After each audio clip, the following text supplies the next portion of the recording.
أعوذ بالله من الشيطان الرجيم بسم الله الرحمن الرحيم فمن يعمل من الصالحات وهو مؤمن فلا كفران لسعيه سو جو شخص نیک کام کرتا ہوگا وہ ایمان والا بھی ہو سو اس کی محنت ضائع نہیں جائے گی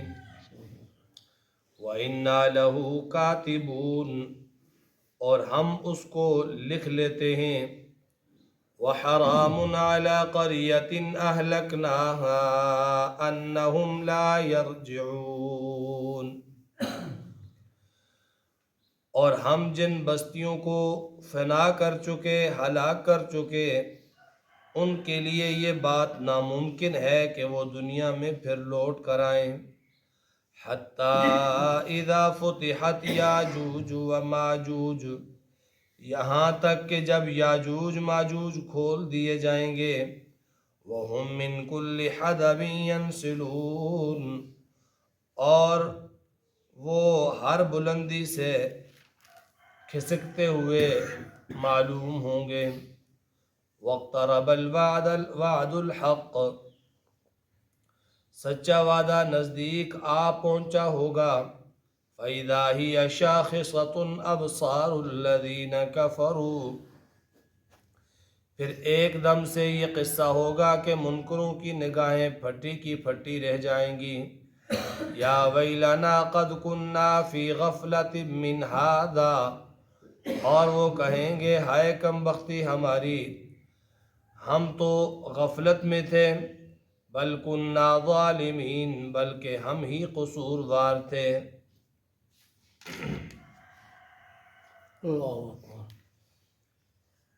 گزشتہ آیات میں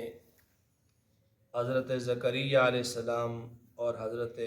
مریم علیہ السلام کا واقعہ بیان ہوا اور آیت کے آخر میں اللہ نے فرمایا کہ کل الینا راجعون سب کے سب نے ہماری طرف لوٹ کر آنا ہے سب کے سب کا ٹھکانہ ہمارے پاس ہے اور جب ہمارے پاس آ جائیں گے تو فَمَن يَعْمَلْ مِنَ الصَّالِحَاتِ وَهُوَ مُؤْمِنٌ فَلَا كُفْرَانَ لِسَعْيِهِ جس شخص نے بھی کوئی بھی نیک عمل کیا ہوگا شرط یہ ہے کہ وہ مومن ہو تو فَلَا كُفْرَانَ لِسَعْيِهِ اس کی یہ کوشش اکارت نہیں جائے گی اس کی کوشش رائگان اور ضائع نہیں جائے گی بلکہ اس کے ہر عمل کا اسے پورا ثواب ملے گا فَمَن يَعْمَلْ مِنَ الصَّالِحَاتِ وَهُوَ مُؤْمِنٌ یہاں اللہ تعالیٰ نے اعمال کی قبولیت کے لیے جو شرط لگائی وہ ایمان لگائی کہ جو شخص بھی نیک اعمال کرے گا شرط یہ ہے کہ وہ مومن ہو وَهُوَ مُؤْمِنٌ شرط یہ ہے کہ وہ ایمان والا ہو تو ہر عمل کی قبولیت کے لیے بنیادی شرط جو ہے وہ ایمان ہے اگر ایمان نہیں ہے تو چاہے وہ جتنے زیادہ نیک اعمال کرے اپنے طور پر تو اللہ کے ہاں اس کے کسی عمل کی کوئی حیثیت نہیں ہے اعمال کی قبولیت کے لیے بنیادی چیز ہی ایمان ہے کسوٹی ایمان ہے ترازو ایمان ہے اگر ایمان ہے تو چھوٹے سے چھوٹا عمل بھی ہو اللہ کے ہاں قبول ہے بڑا چڑھا کر اللہ اس کا اجر و ثواب عطا فرمائیں گے اور اگر ایمان نہیں ہے تو بڑے سے بڑا عمل بھی قبول نہیں ہوگا اس لیے کہ ایمان ایک بنیاد ہے اور اعمال باقی جتنے بھی ہیں وہ بنیاد پر بننے والی دیوار کی اینٹیں ہیں بنیاد پر بننے والی جو دیوار ہے وہ باقی اعمال ہیں اور ایمان جو ہے وہ بنیاد ہے اگر بنیاد ہی نہیں ہے تو اس کے اوپر آپ جتنی بھی شاندار عمارت بنانا چاہیں تو وہ نہیں بن سکتی کیونکہ بنیاد نہیں ہے تھوڑی سی اوپر دیوار جائے گی ساری کی ساری گر جائے گی ٹیڑھی ہو جائے گی اور اگر بنیاد مضبوط ہے تو اس کے اوپر آپ 10 منزلہ 20 منزلہ عمارت بھی کھڑی کر سکتے ہیں۔ تو ایمان جو ہے وہ بنیاد ہے، عقیدہ توحید جو ہے وہ بنیاد ہے، اللہ کی وحدانیت کا عقیدہ، جناب محمد الرسول اللہ صلی اللہ علیہ وسلم کی رسالت کا عقیدہ اور آخرت کا عقیدہ، یہ ساری چیزیں مل کر ایمان بنتا ہے۔ تو یہ بنیاد ہے۔ جب یہ بنیاد ہوگی مضبوط تو پھر اس کے بعد جو عمل کیا وہ قبول ہے، نماز پڑھی، روزہ رکھا، حج کیا، زکوٰۃ ادا کی، صلہ رحمی کی، کوئی بھی نیک عمل کیا تو وہ قبول ہے۔ اور اگر بنیاد ہی نہیں ہے، ایمان ہی نہیں ہے، شرک کے اندر مبتلا ہے، کفر کے اندر مبتلا ہے، تو چاہے جتنے بھی اعمال کرے تو اللہ کے ہاں قبول نہیں ہوں گے۔ تو پھر اس سے یہ معلوم ہوا کہ جتنی بھی کافر قومیں ہیں ظاہری طور پر وہ نیک اعمال کرتے ہیں، رفاع عامہ کے کام کرتے ہیں، اسپتالیں بناتے ہیں، لوگوں کے ساتھ تعاون کرتے ہیں، تو ان لوگوں کے یہ جو جتنے بھی بظاہر نیک اعمال، اچھے اعمال نظر آ رہے ہیں تو انہیں نیک نہیں کہا جا سکتا، کیونکہ ان کے پاس جو نیکی کی بنیادی اتھارٹی ہے وہ ہے ایمان، وہ ایمان سے محروم ہے۔ اس لیے ان کے سارے اعمال ضائع ہو جائیں گے۔ دنیا میں ان کے اعمال کی وجہ سے اللہ تعالیٰ ان کو کچھ نہ کچھ دے دے گا، لیکن آخرت میں ان کا کوئی ایک عمل بھی قبول نہیں ہوگا۔ چنانچہ اللہ تعالیٰ فرماتے ہیں قرآن میں لَإِنْ أَشْرَكْتَ لَيَحْبَطَنَّ عَمَلُكَ۔ نبی علیہ السلام کو اللہ مخاطب کر کے فرما رہے ہیں، اور یہ خطاب آپ صلی اللہ علیہ وسلم کو ہے، سمجھانا ہمیں ہے، پوری امت کو سمجھانا ہے کہ بالفرض و محال یہ چیز تو ممکن ہی نہیں کہ اللہ کا کوئی بھی نبی شرک کے اندر مبتلا ہو جائے، ایسا ہو سکتا ہی نہیں ہے۔ اور پھر جناب نبی اکرم صلی اللہ علیہ وسلم وہ تو سرتاج الانبیاء ہیں، سید الانبیاء ہیں، ان سے تو ایسا ہونا ہی ناممکن ہے، لیکن فرمایا بالفرض و محال ہے پیارے پیغمبر، یہ شرک ایک ایسی برائی ہے اگر آپ سے بھی صادر ہو جائے تو سارے اعمال آپ کے ضائع ہو جائیں۔ تو اعمال کی قبولیت کے لیے بنیادی شرط جو ہے وہ ہوا مؤمنون، وہ ایمان ہے۔ ایمان کی حالت میں فرمایا کوئی بھی نیک کام کیا تو فلا کفران لسعیہ،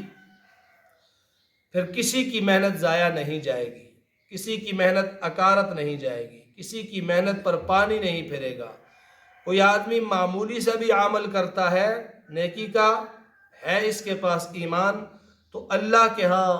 اس کا بڑا اجر اور ثواب اسے ملے گا۔ وَإِنَّا لَهُ كَاتِبُونَ، اور فرمایا کہ یہ بات بھی یاد رکھو تم سب کے اعمال کو ہم لکھ رہے ہیں، یہ تحریر ہو رہے ہیں۔ اللہ تعالیٰ نے کرامن کاتبین ہر انسان کے ساتھ لگا دیے، 2 فرشتوں کی ڈیوٹی لگا دی، اور وہ انسان کا ہر عمل لکھ رہے ہیں۔ نیکیوں والا فرشتہ نیکیاں لکھ رہا ہے، برائیوں لکھنے والا فرشتہ برائیاں تحریر کر رہا ہے۔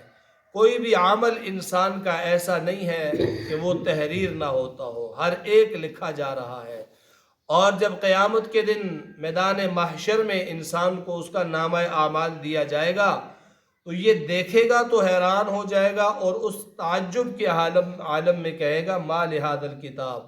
یہ کیسی کتاب ہے، یہ کیسا رجسٹر ہے، لا یغادر صغیرۃ ولا کبیرہ، نہ اس نے کوئی چھوٹا عمل چھوڑا نہ کوئی بڑا عمل چھوڑا، سب کا سب یہاں پر تحریر کر دیا، لکھا ہوا پائے گا۔ فرمایا وَإِنَّا لَهُ كَاتِبُونَ، ہم اس کے سارے اعمال کو لکھ رہے ہیں۔ یہ لکھنا کس لیے ہے؟ یہ لکھنا انسان کی ذاتی تسلی کے لیے ہے، ورنہ اللہ کو کوئی عمل لکھنے کی ضرورت نہیں۔ اس کا علم اتنا ہے کہ ہر چیز کو احاطہ کیے ہوئے ہے، کائنات کے ذرے ذرے کا علم اللہ کے پاس ہے، اللہ کی نظر سے، اللہ کے علم سے کوئی ایک ذرہ بھی مخفی نہیں ہے۔ تو لکھنے کا مطلب یہ ہے کہ جب محاسبہ اعمال ہوگا تو بطور ثبوت کہ اس بندے کے ہاتھ میں وہ دے دیا جائے گا، یہ تیرے کرتوت ہیں۔ فرمایا وَحَرَامٌ عَلَىٰ قَرْيَةٍ أَهْلَكْنَاهَا، وَحَرَامٌ عَلَىٰ قَرْيَةٍ أَهْلَكْنَاهَا أَنَّهُمْ لَا يَرْجِعُونَ، حرام حرام ہے، ممنوع ہے، ناممکن ہے۔ فرمایا کسی بھی بستی والوں کے لیے، کسی بھی شہر والوں کے لیے، کسی بھی علاقے والوں کے لیے یہ ممکن ہی نہیں کہ انہیں ایک دفعہ ہلاک کر دیا جائے اور دوبارہ پھر وہ دنیا میں لوٹ آئے۔ فرمایا ایسا کبھی بھی نہیں ہوا۔ کافر لوگ جو ہے وہ تمنا اور آرزو کریں گے کہ ہمیں دوبارہ لوٹا دیا جائے، نیک اعمال کریں گے، تو اللہ نے فرمایا حرام علی قریۃ، کسی بھی بستی پر یہ بالکل حرام ہے، یہ ناممکن ہے اور یہ ممنوع ہے کہ انہم لا یرجعون، کہ پھر وہ لوٹ کر دنیا میں آ جائیں۔ فرمایا دنیا میں لوٹ کر کسی نے نہیں آنا، یہی جو زندگی ملی ہے اسی زندگی کے اندر جو کرنا ہے، اچھائی کرنی ہے یا برائی، بس اس کے لیے یہی زندگی ہے۔ جب مر جائیں گے، ہلاک کر دیے جائیں گے، دنیا سے چلے جائیں گے،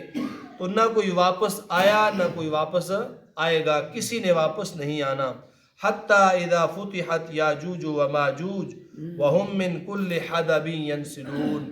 تھوڑا سا تفصیل طلب ہے، انشاءاللہ اس کو کل بیان کیا۔ آمین۔